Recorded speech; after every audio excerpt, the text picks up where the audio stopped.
जल्दी से आपको लेकर चलते हैं हम एक्सपर्ट सेंटर संदीप के पास। संदीप, रोमाना थोड़ा रहम कीजिए, सुबह सुबह आलू पूरी की तस्वीरें दिखाते हैं, यहाँ पर ब्लैक कॉफ़ी पी के अभी हम काम चला रहे हैं। लेकिन प्रदीप जी, अब आप लोगों के लिए थोड़ा सा मुश्किल वक्त, आकलन क्या है?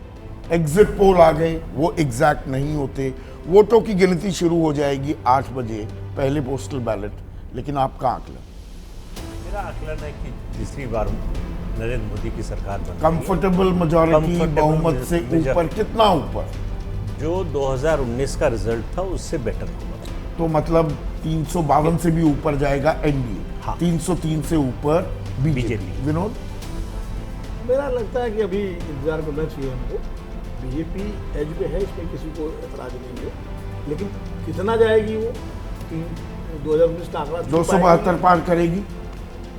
272 अकेले पार करेगी, एनडीए मिलके पार करेगा, ये तो देखना पड़ेगा हम लोगों को। लेकिन तो मतलब कोई ऐसी लहर या स्वीपिंग मैंडेट 2019 जैसा रिपीट नहीं लहर होगा? दिखी नहीं, अब कोई बहुत इतनी साइलेंट है, उसको हम न पकड़ पाए हो तो अलग है। दिबांग, मेरे काम तो आसान है,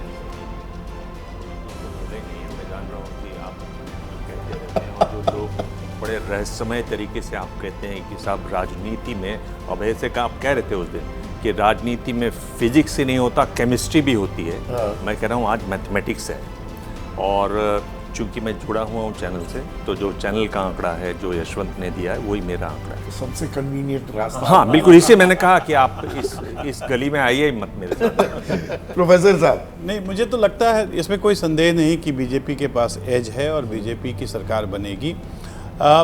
मुझे थोड़ा सा अभी भी संदेह है कि क्या वो आंकड़ा वाकई 400 पार हो जाएगा या 350 पार हो जाएगा। मुझे लगता है कि बीजेपी कंफर्टेबल मेजॉरिटी में होगी। कंफर्टेबल का मतलब 300 300 अपने बिना पर, अपने बलबूते, जी, अपने आप पे 300 होगा। तो लगभग प्रदीप जी वाला प्रदीप जी थोड़े से स्ट्रेच्ड एंड पे हैं, मैं उसके कंजर्वेटिव साइड पे हूँ। अबे देखिए, वैसे तो मैं ये मानता हूँ कि भारतीय जनता पार्टी की सरकार बन जाएगी, और जहाँ तक भारतीय मेरी जनता पार्टी की बनेगी, एनडीए की बनेगी, इसमें थोड़ा भारतीय जनता फर्क? पार्टी को बहुमत मिल जाएगा। हाँ। एनडीए तो उसको एनडीए तो उसमें और जोड़ेगा उसके अंदर। हाँ। भारतीय जनता पार्टी की सरकार बन जाएगी, लेकिन बहुमत जो है ना, वो बहुमत के आसपास रहेगी, 272 के बहुमत के आसपास। आसपास रहेगी।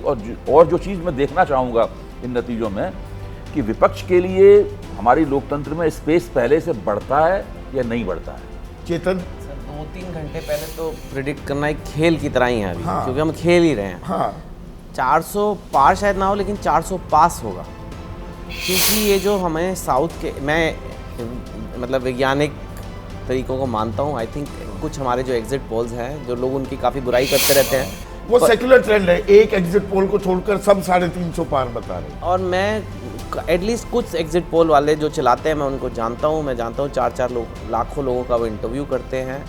और जो साउथ में जो गेंस बीजेपी के थे, ये जो लहर शायद नॉर्थ में शायद उतनी बड़ी लहर नहीं भी थी, तो थोड़ी कम भी थी, लेकिन जो साउथ में मोदी का ब्रांड है वहाँ फैल तो गया है। दक्षिण में कॉम्पनसेट करती ये बहुत दिखती ही है जो powerful- हल्का फुल्का नुकसान। इन्होंने जो ईस्ट में कर दिया था, हाँ। कोई रीज़न नहीं था कि जो बीजेपी कभी ना कभी साउथ भी पहुंच ही जाएगी। हो सकता है भाषा की मुश्किल हो, जो भी, और लगता है पहुंच गई है।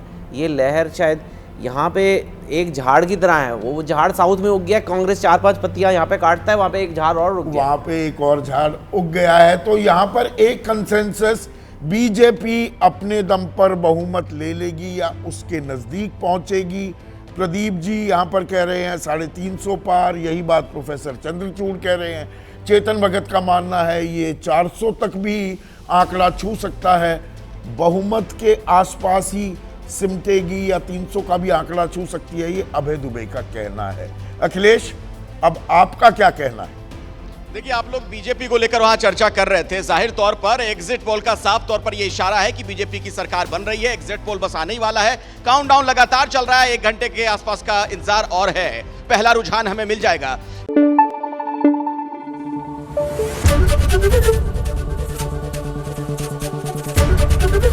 एबीपी न्यूज आपको रखे आगे।